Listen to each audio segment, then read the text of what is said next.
آپ الجھ گئے اس 100 گرامیج میں اور مونٹ بلینک میں، مگر نیت کا حال تو خدا جانتا تھا کہ مقصد یہ کہ یہ مومنٹ نکل جائے، اور یہی ہوا بھی کہ جہاں کالی کاغذ بھی آیا کہتے ہیں، امضا کے ساتھ آیا بھی کہتے ہیں، مہر کے ساتھ بھی آیا یہ کہتے ہیں، یہ پوری آپ کے پاس اس کی تشریحات تعبیرات موجود ہیں، ذرا سا اٹھا کے دیکھنے کی ضرورت ہے، اور کہا کہ جو چاہے لکھ دیجیے، تو وہ جو چاہے لکھنا حسن کا چاہنا نہیں ہے، وہ خدا کا چاہنا ہے۔ حسن کا چاہنا نہ چاہنا کیا ہے، خدا یہ چاہتا ہے، اور خدا یہ چاہتا ہے کہ لکھا جائے، سب سے پہلی چیز یہ لکھی جائے کہ وہ کتاب الہی اور سنت نبوی کا پابند ہوگا۔ یہ عجیب فکر ہے، اس پر بڑے بڑے علماء نے مباحث قائم کیے ہیں۔ آپ بچے سے وہ بات نہیں کرتے جس پر وہ عامل ہے۔ آپ اپنے گھر میں بچے کو بار بار اس بات کی تاکید نہیں کرتے جس پر وہ عامل ہے۔ آپ بچے کو اس امر کی نشاندہی کرتے ہیں جہاں کمزوری پاتے ہیں، جہاں فرار پاتے ہیں، جہاں پہ آپ دیکھتے ہیں عدم توجہی ہے، وہاں پہ آپ بچے کو آمادہ کرتے ہیں اور بار بار کہتے ہیں، تکرار کے ساتھ کہتے ہیں۔ جس عمر میں حسن ابن علی یعنی 41 ہجری اٹھا کے آپ کے سامنے ہے نا، یعنی عمر بوقت شہادت 47 برس کی ہے، اور یہ سن کون سا ہے شہادت کا؟ آپ کہیں گے 50 ہجری، تو 9 سال پیچھے کیجئے۔ جب 9 سال پیچھے کریں گے تو کیا عمر نکل کے آئی؟ آپ کہیں گے کہ ہاں یہ تقریباً 38 برس کی عمر نکل کے آ گئی۔ یہ 38 برس کی عمر میں کسی کو یہ کہنا کہ تم کتاب الہی اور سنت نبوی کی پابندی کرو گے، پوری عمر گزاری، تو بیچارہ مجبور اپنی ذات سے نہیں ہے، اپنے آبا کے سلسلے میں مجبور ہے کہ نہ وہاں کتاب الہی کی پابندی تھی، نہ وہاں کسی سنت کی پذیرائی تھی، کچھ بھی نہیں تھا۔ اس نے پوری تاریخ کے ساتھ سفر کیا، اور یہاں جو طریقہ تھا امامت کا، کہ کتاب الہی اور سنت نبوی، اور عہد یہ ہے کہ تم کسی صورت میں بھی نصب نہیں کر سکتے کسی کو ولی عہد کے طور پر۔ نصب ولی عہد، نصب، یہ نصب آپ کا لفظ ہے، عام مسلمانوں کو نصب سمجھ میں نہیں آئے گا، وہاں علم ہو تو سمجھ میں آئے کہ نصب کے معنی کیا ہوتے ہیں۔ اذا فرغت فانصب وإلی ربک فارغب، یعنی جب ظاہر ہے کہ جب تم فارغ ہو جاؤ تو نصب کر دو، یعنی آپ نے لیا اور یہ کہہ کے نصب علم کر دیا کہ اس کو ہم نصب کرتے ہیں۔ کسی کو رسول نے کبھی نصب کیا تھا تو اس کی تعصیب علم نصب ہے۔ اگر وہاں نصب نہ ہوتے تو یہاں بھی نصب نہ ہوتا۔ یہاں آپ کہتے ہیں ہم نے گاڑ دیا، ہم گاڑتے نہیں، ہم نصب کرتے ہیں۔ نصب میں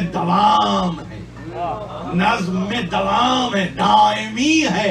کیوں؟ اس لیے کہ نصب کا تعلق منصب سے ہے، منصب کا نتیجہ ظاہر ہے، یہ منصب ہے، نتیجہ نصب ہے۔ منصب ولایت نصب ہے، کس سے؟ رسول نے نصب کیا ہے تو منصب ملا، منصب ولایت کا تھا۔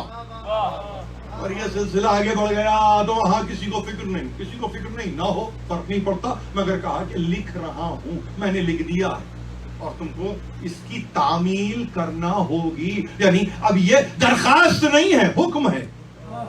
آپ نے اس کو درخواست کے خانے میں رکھنا، درخواست نہیں ہے، حکم ہے، اور یہ حکم جاری وہ کرتا ہے جو سپیریئر ہوتا ہے، کوئی اور نہیں جاری کرتا، کوئی اور جاری نہیں کرتا۔ پہلے اختیار کو سمجھیے کہ اختیار کیا ہے۔ اختیار وہاں ملے گا جب یہ طے ہو اصول میں کہ اپنے معاملے کو پیدا کرنے والے سے درست کر لو، اس کے بعد چھوڑ دو، اس لیے کہ اب وہ معاملہ اٹھائے گا اپنی پاس سے اور وہ کہے گا اب میں طے کروں گا تمہارے اور تمہارے انسانوں کے درمیان، دیگر انسانوں کے درمیان ہم طے کریں گے کہ تمہارا معاملہ کیسے ہوگا، اور ظاہر ہے کہ اس میں اصلاح ہوگی، فساد کی صورت نہیں ہوگی۔ مگر اصول سے فارغ شخص، اصول سے عدم واقف شخص کیا کرے گا؟ اس کو تو معلوم ہی نہیں، وہ تو وقتی مصالحت چاہتا تھا۔ میں نے کیا کہا ہے؟ وقتی مصالحت بھی برا لفظ نہیں ہے، وقتی مصالحت۔ چلیے اور اس کو سمجھیں، بلکہ اس کو اور تھوڑا نیچے لائیے تاکہ آپ سمجھ جائیں، یہ مصلحت ہے وقتی، جس کو شریعت کو انٹرپریٹ کرنے والوں نے مصالح مرسلہ بھی کہا۔ عجیب بات کر رہا ہوں، آپ کے پاس کتاب اور سنت، اور بلکہ اطرت، ہم تو سنت اطرت، اطرت سنت، ہمارے لیے تو لفظ صحیح ہے، ہمیں پریشانی نہیں ہے، مگر جہاں قیاس آگے بڑھ جائے، جہاں استحسان آگے بڑھ جائے، جہاں مصالح مرسلہ آگے بڑھ جائے، تو وہاں وہ سمجھ سکتے ہیں کہ سلسلہ چونکہ اوپر سے آ رہا ہے اور یہ سب مصلحت پسند رہے، تو یہاں تک آتے آتے مصلحت کے ان کے کوئی معنی تھے۔ ہمارے پاس مصلحت نہیں ہے صلح حسن، صلح حسن ہمارے پاس مشیت ہے، صلح حسن مشیت ہے ہمارے پاس۔ کربلا مصلحت نہیں تھی۔ اب آپ کہیں وہاں مصلحت کا لفظ اس لیے نہیں جچتا کہ جان دے دی، نہیں، جان دے دی کی بات نہیں ہے، جان دے دی کی گفتگو نہیں ہے، مصلحت نہیں، یعنی وقتی نہیں ہے، وقتی نہیں ہے، ہمیشگی ہے۔ تو سلسلہ امامت میں حسین حسن کے بعد آئے، اگر حسن کے بعد حسین ہے تو کیری کریں گے اسی لیگیسی کو کہ جس کو 10 برس لے کے چلے ہیں حسن مجتبی۔ کسی نے کبھی کہیں امام حسین سے یہ نہیں پوچھا کہ یہ 10 سال خاموشی، یہ 20 سال خاموشی کی ضرورت کیا تھی؟ 10 سال ظاہر ہے کہ بھائی کی زندگی میں، 20 سال کل 40 سے لے کے 60 ہجری، پوچھا کسی نے نہیں ہے، کسی کی مجال نہیں ہے، اس لیے نہیں ہے کہ ان کو معلوم ہے کہ 41 سے 50 بھی اگر ہے تو وہ بھی، اور 51 سے 60 ہے تو وہ بھی، یہ مشیت ہے۔ کسی کو اگر وہاں پہ روک رکھنا ہے تو مشیت ہے، کسی کو وہاں سے تیار کرنا ہے تو وہ بھی مشیت ہے، کسی کو جنگ کے میدان میں لا کے کھڑا کر دینا ہے تو وہ بھی مشیت ہے۔ مشیت اپنے آپ کو اگر ظاہر میں متغیر یا متبدل ہوتے ہوئے نظر آ رہی ہے، مگر اصول لا مبدل لکلماتہ ہی، اس کے کلمات میں تبدیلی نہیں ہوتی۔ کلمہ کبھی کلمہ طیبہ کی صورت میں نظر آتا ہے، کلمہ کبھی عیسیٰ کی ذات میں نظر آتا ہے، کلمہ کلمہ ہے۔ عیسیٰ کو مخاطب کیا، اللہ کا کلمہ کہہ کے مخاطب کیا، تو آپ لڑتے نہیں پھر اس وقت کہ یہ اللہ کا کلمہ ہو گیا تو ہم کیا کریں اس کلمے کا جو ہم صبح سے شام تک پڑھ رہے ہیں؟ نہیں، اس لیے کہ جہاں ذات احدیت نمایاں ہو جائے وہ کلمہ ہے، اور اگر کلمہ نمایاں ہو رہا ہے اس طرح تو وہ اپنے آپ کو کوئی شیپ بھی دے سکتا ہے، کوئی فارم بھی دے سکتا ہے، کوئی زمانہ بھی دے سکتا ہے، قیامت تک کے لیے جا سکتا ہے کہ جہاں آپ یہ کہیں کہ ہاں یہ اللہ کا کلمہ ہے، اور اگر اللہ کا کلمہ ہے تو پھر اس میں تبدیلی نہیں ہے۔ یہ بات میں اس لیے کر رہا ہوں کہ آپ کے پاس مفکرین میں بڑے بڑے لوگ ایک بات مگر کرتے ہیں، کہتے ہیں کہ یہ اوصاف جب پیدا ہوتے ہیں تو اس کو دیکھنے کی ضرورت ہے، اور کیسے دیکھا جائے؟ سیرت فرزندہ از امہات، جوہر صدق و صفا از امہات۔ علامہ اقبال نے کہہ دیا اگر تمہیں حسن میں کوئی جوہر نظر آ رہا ہے، حسین میں کوئی وصف نظر آ رہا ہے، تو دیکھو کہ ان کی ماں کون ہے۔ ماں جمعہ میں ہم نے حدیث قصہ کی تلاوت کو سنا، ہم نے مسموع کیا ہے اس تلاوت کو، اور ظاہر ہے کہ جب مسموع کیا ہم نے تو ہم نے اس محور کو دیکھا قصہ کے، اور جب ہم نے محور کو دیکھا تو یہ دیکھا کہ امامت آ کے اجازت طلب ہے اس محور سے کہ داخل ہو جائیں، چلے جائیں، چادر کے نیچے آ جائیں۔ محور تو سمجھو کہ وہ محور کیا ہے۔ وقت چادر کے نیچے آنے کے لیے اجازت، اور اگر یہ کہوں آپ کو کہ پوری زندگی حسن ابن علی گزاریں اور اس میں کوئی ایسا لمحہ آپ لائیں گے اپنی زندگی میں کہ آپ کہیں کہ نہیں یہ ماں کی مرضی نہیں ہوگی اس میں؟ نہیں. سیرت فرزندہ از امہات، بیٹوں کی سیرت ماں سے بنتی ہے. اب لفظ چونکہ فرزند ہے تو میں یہ نہیں کہوں گا مخلوقات میں جتنے پیدا ہو رہے ہیں، نہیں، اقبال کی ذمہ داری ہے، میں نہیں جانتا. اب اس میں جا کے جس کو اگر ایکس وائی کروموزوم پہ ڈسکشن کرنا ہے تو وہ کر لے، میں نہیں کروں گا. میں کر سکتا ہوں مگر میں نہیں کروں گا. کہ بیٹوں کی سیرت کا ماں سے بڑا گہرا تعلق ہے. اور کیوں؟ اس لیے کہ جوہر جو صدق و صفا کا آتا ہے وہ ماں سے آتا ہے. آپ سمجھ رہے ہیں؟ جوہر صدق و صفا، وہ جوہر وہ تمت کلمت رب کا صدق و عدلہ میں آیت میں چھپا ہوا ہے. اس کو اگر کوئی شکل دے سکتی ہے فاطمہ زہرا کی دے گی، اور 2 صفتوں میں 2 بچوں میں رکھ دے گی. محمد والے محمد صلوات اللہم صلی علی محمد والے اور صفا، صدق و صفا، یہ جوہر ہیں. یہ جوہر ہیں. جوہر انگریزی میں اگر ترجمہ کریں گے ایٹم، مگر ایٹم کا مطلب قوت کا مطلب یہ طاقت کا مطلب محور کا مطلب مرکز کا مطلب فوکل پوائنٹ کا مطلب یہ کہ اسی پہ مدار ہو، اسی پہ، کسی اور پہ نہیں. جوہر صدق و صفا. اگر یعنی کوئی جوہر آتا ہے نا سچ بولنے کے تعلق سے، بہت اس ترجمے کو اتنا آسان کر دیجئے کہ بچہ بھی سمجھ لے کہ سچ بولنے کی اہمیت کیا ہے. اتنا نیچے لے آئیے جہاں آپ صدق کے معنی تصدیق کی منزل پہ جا کے شہادت تک نہ لے جائیں، اس کو صرف سچ کی منزل پہ رہنے دیں. سچ بولتے ہیں یعنی حق کا دامن کبھی ہاتھ سے نہیں چھوڑ. اور صفا یعنی طہارت باطنی جب تک نہ ہو. یہ صفا کے معنی ہیں. یہ طہارت ظاہری اپنی جگہ وضو ہے، مگر وضو باطن سے نکلنے والی وہ قوت جو ظاہر میں کیریکٹر کو مضبوط کر دے کہ ہاں جو میرا انر سیلف ہے اب وہ میرا آؤٹر سیلف بھی بن رہا ہے. انر سیلف کو آؤٹر سیلف کی جب ضرورت ہوتی ہے نا تو وضو وقوع پذیر ہوتا ہے. اور جب وضو نظر آیا تو وہ اس بات کی گواہی ہے کہ ہاں یہ ہم گواہی دے رہے ہیں کہ باطن ہمارا صاف ہے. آپ صرف وضو کو آپ نے کہا کہ میرے اسکن کی کوئی ریفریشمنٹ ہو رہی ہے، نہیں، اس کو ضرورت نہیں ہے. اس کو ضرورت نہیں ہے کہ تمہاری اسکن ریفریش ہو. اس کو یہ ضرور طلب ہے تم سے کہ تمہارا باطن مصفا رہے. اور اگر باطن مصفا رہے تو وہ وضو کی صورت میں ظاہر ہوتا رہے. کم از کم 5 وقت تو ظاہر ہو. اس کی شہادت تو دو. جوہر صدق و صفا از امہات، مادر آن مرکز پرکار عشق، مادر آن کارواں سالار عشق. اقبال نے کہا اب جب جوہر صدق و صفا آئے تو سنو کہ وہ ماں کس کی ہے؟ وہ ماں اس کی ہے جو مرکز بن رہا ہے عشق کے محور کا. ایک وہ جو عشق کا کارواں سالار ہے، ایک وہ جو عشق کا مرکز پرکار ہے. پرکار کا مطلب یہ کہ دائرہ جو کھینچے تو وہ دائرہ حسنی کھینچا ہوا ہو جس میں حسینی سفر کرتا ہوا ملے. یہ اقبال ہے یعنی دائرہ حسنی ہو اور کارواں سالار حسینی بنے. تو یاد رکھیے ہمیشہ مسلمانوں کو ایک بات کو سمجھنے کی ضرورت ہوگی.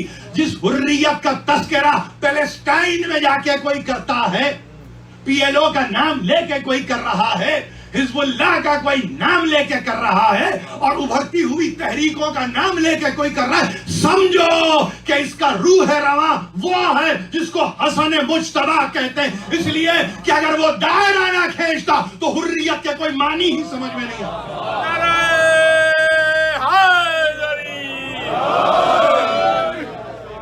دائرہ حسن مجتبی کا کھینچا ہوا دائرہ، اگر وہ دائرہ ہی نہ کھینچتا، مادر آن مرکز پرکار عشق، مادر آن کارواں سالار عشق. وہ کون ہے؟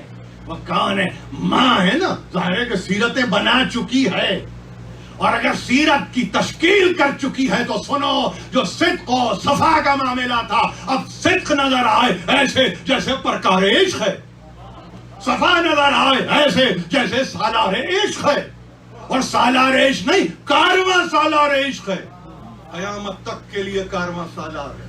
کسی کو آئے سمجھ میں نہ آئے سمجھ میں، بے پرواہ ہو جائیے، آگے بڑھ جائیے، آگے بڑھ جائیے۔ اور پھر یہی نہیں، ان یکی شمع شبستان حرام، حافظ جمعیت خیر الامام، تا نشین داتش پیکارو کی، پشت پازت برسر تاج و نگی۔ اقبال نے طے کر دیا 2 اشعار میں، قیامت تک کے لیے ریپلیسمنٹ ہے ہی نہیں اس کی۔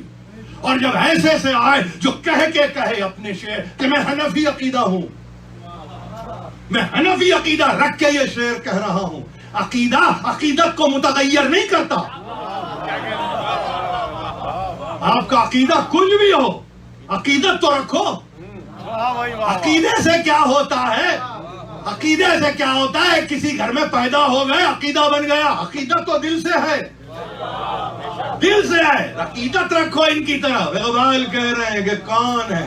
یاد رکھو وہ ہے کہ جس نے حرم کی تاریک راہوں کو منور کر دیا۔ ان یکی شمع شبستان حرم، حافظ جمعیت خیر الامام۔ یعنی وہ کون ہے؟ فقط یہ نہیں کہ تاریک راہوں کو روشن کر رہا ہے، وہ راستہ دکھاتا ہے، وہ راستہ دکھاتا ہے۔ اور وہ چاہتا ہے کہ جب حرم کے آنے والے، حرم تک پہنچنے والے زائرین حرم جب جائیں تو محافظت میں میری جائیں، میری۔ اب جاؤ حج پہ، جاؤ عمرے پہ، مگر محافظت قائم کر دی ہے حسن مجتبیٰ کی، حافظ جمعیت خیر الامام۔ اور اس کے بعد جب اسٹیبلش کر دیا اس فیکٹ کو کہ حرم کا پاسبان حسن ہے، حرم کا نگہبان حسن ہے، یہ فیکٹ کو اسٹیبلش کیا اقبال نے۔ اس شعر کو آسانی سے نہ دیکھیں، جا کے کئی مرتبہ پڑھیں اس شعر کو، یہ فیکٹ کو اسٹیبلش کر دیا۔ اس کے بعد کہا تا نشین داتش پیکاروں کی، پشت پازت برسر تاج و نگی۔ اگر یہ سمجھ میں آ جائے کہ جو حرم کا محافظ ہو، حرم کا نگہبان ہو، نہیں حرم کا نگران ہو، تو اس کے لیے مصالحت وقتی کے نتیجے میں ملنے والی سلطنت کے کوئی معنی ہی نہیں ہے۔ سلطنت آج ہے، کل نہیں رہے گی۔ یہی ہوا، بنی امیہ تھی، ختم ہو گئی، مگر حسن کا نام آج بھی باقی ہے، قیامت تک باقی رہے۔ 124 ہجری میں ختم ہو گئے، 650 ہجری کے بعد بنی عباس بھی ختم ہو گئے۔ رہا نام کس کا؟ رہا نام کس کا؟ ان یکی شمع شبستان حرام، حافظ جمعیت خیر الامم۔ بہترین امت کہتے ہو نا اپنے آپ کو، یہی ترجمہ کرتے ہو نا، کنتم خیر امت، اس لیے کہ ترجمہ تم سے یہ تو نہیں ہوگا کہ یہ خیر امت سے مراد امامت ہے، تم سے یہ چونکہ ترجمہ نہیں ہوگا۔ اچھا اگر ترجمہ نہیں ہوگا، اپنے آپ کو کیا کہتے ہو؟ امتوں میں بہترین امت ہو تم، ہو نا؟ تو سنو، اب تمہاری امت کا نگران جو ہے وہ حسن مجتبیٰ ہے، کوئی اور نہیں ہے۔ نہ ایسے تمہیں فرار ہونے دیں گے، نہ تمہیں ایسے نکلنے دیں گے۔ آیتوں کو اگر یہ کہہ کے روکتے ہو کہ ہاں بھائی خیر امت سے مراد تو ہم مسلمان قوم ہیں، اچھا رہو رہو، مگر محافظ نہیں چاہیے کیا تمہیں؟ چاہیے نا محافظ۔ کوئی پوچھے اقبال سے جا کے یہ رسول کے ہوتے ہوئے حسن مجتبیٰ کیسے بن گئے؟ یہ کیسے بن گئے؟ بھائی رسول ہے نا، امت کا نگہبان، نگران، محافظ، قافلہ سالار رسول ہے، حافظ جمعیت خیر الامام وہ ہے حسن کی ذات۔ اور سنو، وہ اب جب یہ فیکٹ اسٹیبلش ہو گیا کہ وہ اس منزل پر ہے، تو سن لو، خیر امت کیا کرتا ہے؟ فساد نہیں کرتا۔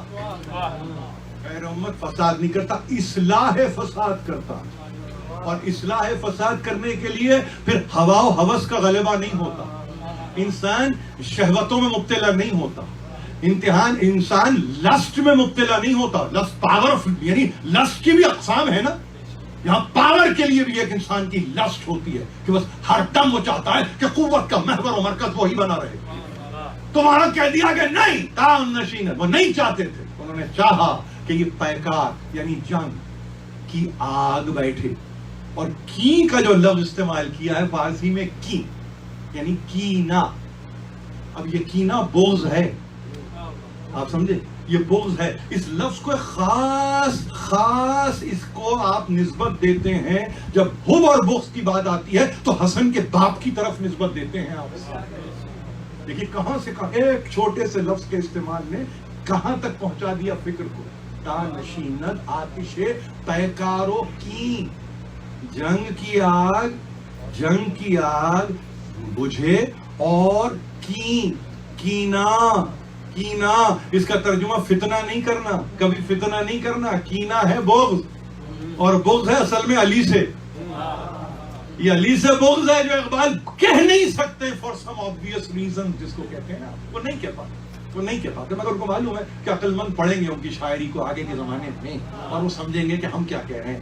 پشت پازد برسر تاجو نہیں، یعنی یہ بھی نہیں آپ کہہ رہے ہیں کہ انہوں نے سرنڈر کیا، آپ یہ کہہ رہے ہیں کہ انہوں نے دے دیا، آپ کہہ رہے ہیں کہ انہوں نے قلت کو اڑا دیا، آپ یہ کہہ رہے ہیں کہ اصل میں ریزائن کر دیا، آپ یہ کہہ رہے ہیں کروز کی منزل پہ آ گئے، آپ یہ کہہ رہے ہیں کہ کسی منزل پہ آ کے پیس کو سائن کر دیا. وہاں کہہ رہے ہیں کہ پشت پازد برسر تاجو نگی، انہوں نے ٹھکرا دیا تاج برسر تاجو نگی. میرے لیے محل یعنی شک نہیں ہے کہ اگر اس کا کوئی ترجمہ کرتے ہوئے یہ کہے کہ ٹھکرایا فقط تاج اور نگی کو نہیں، اس تاج کے پہنے ہوئے شخص کو ٹھوکر مار، اس سلطنت پہ قابض انسان کو ٹھوکر مار دی، اور ٹھوکر مار دی پشت پازت ایک عجیب فارسی کی ترکیب ہے جس کا مطلب یہ ہے کہ مقابلے پہ متصادم قوت نہیں ہے. جس راہ پہ حسن چل رہے تھے کہیں نظر آیا، ایک مرتبہ ایک جھٹکے سے اس کو دور کیا، آگے بڑھ گئے، یعنی جس کی کوئی حیثیت ہی نہ.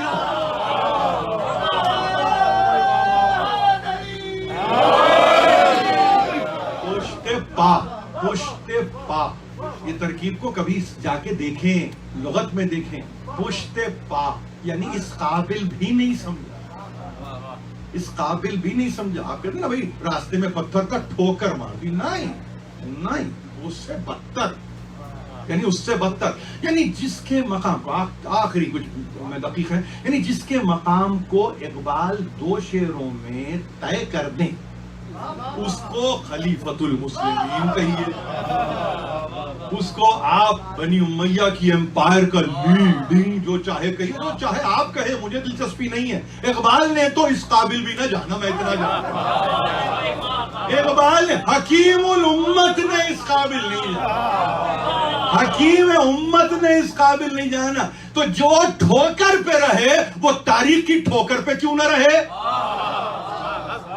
جو انسان کی ٹھوکر کے بھی قابل نہ ہو، اس کو تاریخ پہنائے تاج، اس کو تاریخ دے مسند، اس کو تاریخ کہے خلافت، اس کو تاریخ کہے امارت، اس کو تاریخ کہے بادشاہت. آپ کہتے رہیے، ہو سکتا ہے اس سے آپ کے دل کو تسلی ہوتی ہے. ہمارے پاس ہمیں تسلی نہیں ہوتی، ہم تو اقبال کے کلام کو سینے سے لگا کے رکھے ہوئے ہیں. بلکہ یہ کہیے کہ پشت پازد برسر تاجو نہیں. یہ وہ ہے کہ ایک مرتبہ اقبال کہتے ہیں اس قابل بھی نہیں ہے. جو اس قابل نہ ہو اس کو تذکرے میں اتنا یعنی اہم ثابت کر کے اس کے اطراف ایک 50 منٹ کی تقریر کرنا میری سمجھ میں نہیں آتا کہ اس پہ تقریر کیا کی جائے. جو کتاب الہی پہ مسن ہو کے، کم سن رہ کے نہیں، مسن ہو کے نہ چلتا ہو، جو سنت پر عمل نہ کرتا ہو، تو پھر مجھے بتائیے کہ کس طریقے سے یہ تعلیم بالغان کے سبجیکٹ کو عام کریں، کس طرح سے یہ کہیں کہ اڈلٹ لٹریسی پروگرام اگر شاید امام حسن انٹروڈیوس کر دیتے ALP کے نام سے، اور یہ کہتے شاید اس پروگرام کے تحت کوئی ان کی کسی طرح سے ان کے مزاجوں میں کوئی تطہیر ان کی ہو جاتی. مگر چونکہ مقدرات میں یہ طے تھا ان کو اس لیے رہنا ہے کیونکہ شیطان کو بھی رہنا ہے، شیطان کو ختم نہیں ہونا ہے. کوئی دنیا میں ایسی قوت آج تک تو میرے سمجھ میں نہیں آئی جو یہ کہے کہ ہمیں کیمپین چلا رہے ہیں کہ اب شیطان کو ختم کر دیا جائے. نہیں، شیطان کو رکھنا ہے، اس لیے کہ شیطان کے مقابلے پہ رحمان کو نمایاں بھی تو ہونا ہے نا، ہر دور میں نمایاں ہونا ہے۔ بچے کو آپ بتاتے ہیں نا بیٹے یہ شر ہے، شر کے قریب نہیں جاتے، یہ خیر کی قوت ہے، ایک تو اختیار کرتے ہیں شر کی قوت، خیر کی قوت۔ شر شرری ہے اس لیے کہ اشرار ہے، اس لیے کہ اس میں آگ نظر آئے گی، خیر ہے معاملہ خیرات کا ہے، اور پھر ظاہر ہے کہ خیر پہ خیر ہی ہے۔ ایسی کیفیت ہے کہ جس کو یاد رکھنے کی ضرورت ہے، ہم توجہ نہیں دیتے، اور ہم یہ کہتے ہیں کہ جہاں ہمارے بڑوں نے یہ طے کر دیا کہ وہ مصلحت پسند نہیں ہوتے، ہاں مصالحت ہے، بشرطے کہ انسان خوف خدا کے ساتھ مصالحت کے لیے آئے اور کہے کہ اب میں سلجھوں ہوں، اور پھر اس کے نتیجے میں آپ یہ کہتے ہیں کہ ہاں ہم ہیں تیار، ہم ہیں تیار۔ سب کہہ دیا حسن مجتبی نے۔ ایک بات اور کہ دیکھو کہیں فرزندان رسول کی بے توقیری نہ ہو، کہیں ایسا نہ ہو جائے کہ ان کو خوف میں مبتلا کر دیا جائے، ان کے لیے زندگی کو تنگ کر دیا جائے۔ تو آپ پر سب و شتم کو روا نہ رکھنا، شیعوں کو میرے مامون و محفوظ رکھنا۔ میرے شیعہ عراق میں ہو، حجاز میں ہو، تہامہ میں ہو، کہیں بھی ہو، شام میں ہو، سب کے سب محفوظ رہے، مامون رہے، امن میں رہیں۔ ایسی کہتے ہیں کہ ٹریٹی آف پیس کو کسی نے کبھی نہیں دیکھا، ماڈرن ٹائمز میں صلح حسن کو کبھی آپ اسٹڈی کریں گے تو یہ وہ کیفیت کی حامل دستاویز ہے کہ جہاں پہ پھر قوموں نے آ کے اپنے مزاج کو درست کیا ہے اس صلح کی روشنی میں کہ فنڈامنٹل پرنسپلز ہوتے ہیں صلح کے۔ صلح کا اگر بیس نہیں ہے، کہاں سے لیا قوت؟ کس نے لی قوت؟ قوت حسن کی اس ٹریٹی سے ملی کہ جہاں کہا عدالت اگر ہے تو اگر عدالت ہے تو پھر اس کا مطلب وہاں پر امن بھی ہے، امان بھی ہے، آشتی بھی ہے، صلح بھی ہے۔ لیکن جہاں عدالت ہی نہ ہو، جہاں پہ طبقات میں عدالت نہ ہو، جہاں پہ معاشرے میں عدل نہ ہو، جہاں پہ اپنوں کو دولت دی جائے اور غیروں پر ستم روا رکھا جائے تو پھر وہاں پہ امن قائم نہیں ہوتا۔ یہی تو وجہ بنی ہے کربلا کی۔ کربلا کی وجہ کیسے؟ یعنی کربلا کو کبھی کبھی آپ یہ کہیں، حسن مجتبی کا ایک احسان ہے، تقریر ختم کر رہا ہوں، کہ اپنے اس طرز عمل سے آپ نے پوری کربلا کو لائم لائٹ میں لا کے رکھ دیا۔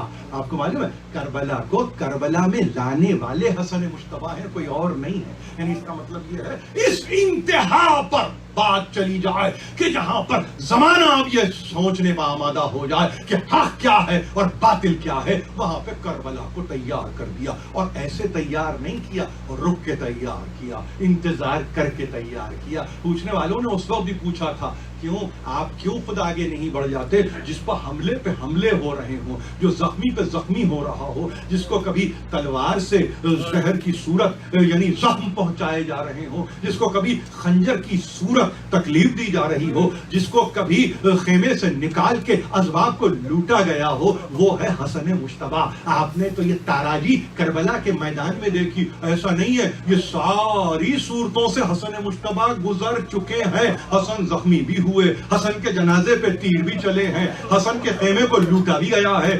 حسن مجتبی کے تعلق سے ہمیشہ یاد رکھیے جو کچھ آپ کربلا میں حسین کے ساتھ دیکھتے ہیں، سوائے ایک ایسی چیز جو انتہا میں بتاؤں گا، وہاں حسن مجتبی نے یہ طے کر دیا کہ ہاں گو کہ میں کربلا میں نہیں رہوں گا، مگر ظاہر ہے کیسے کربلا سے دور رہتے۔ ایک وقت آیا، کہتے ہیں ایک وقت آیا، 5 دقیقے تقریر تمام، اس کے بعد مل کے ماتم کریں گے، مل کے پرسہ دیں گے، اور اس 2 تقریریں پھر رہ جاتی ہیں، اور میں چاہتا ہوں کہ آپ اس میں آئیے۔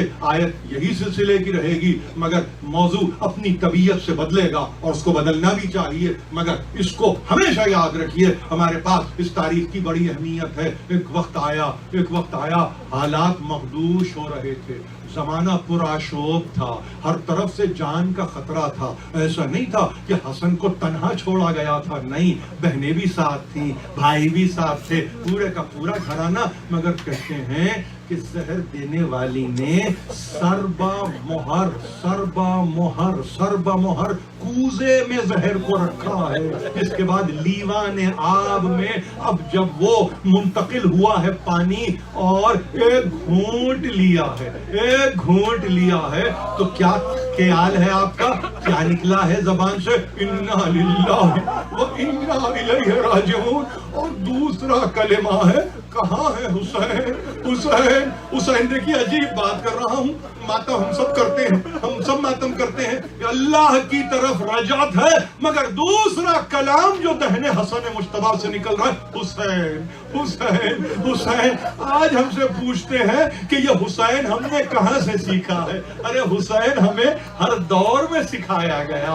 مشکل ہوئی حسین، راحت ملی حسین. حسن نے تو تکلیف میں حسین کو پکارا. بس اتنا کہا، نزدیک آنے پہ اتنا کہا، حسین بڑی تمنا ہے کہ کربلا میں تمہارے ساتھ ہوتا.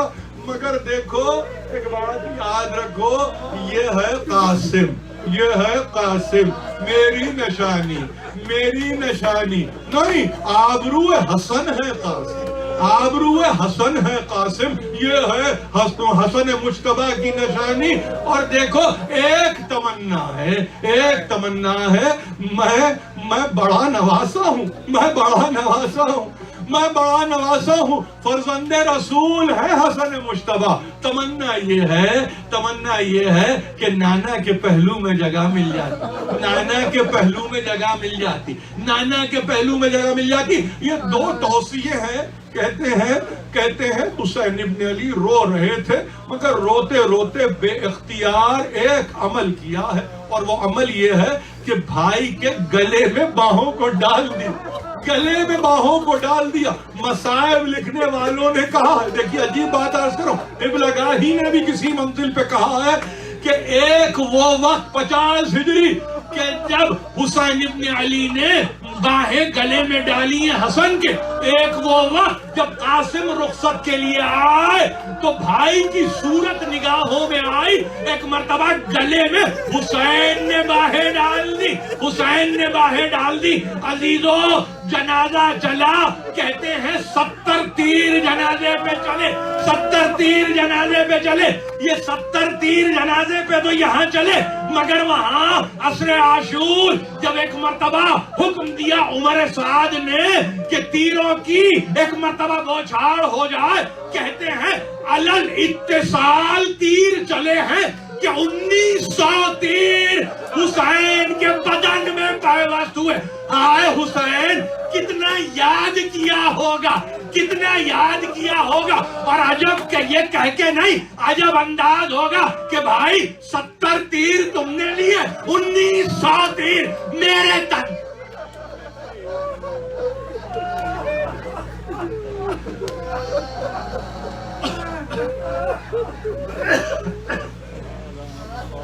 ماتم حسین. یا حسین.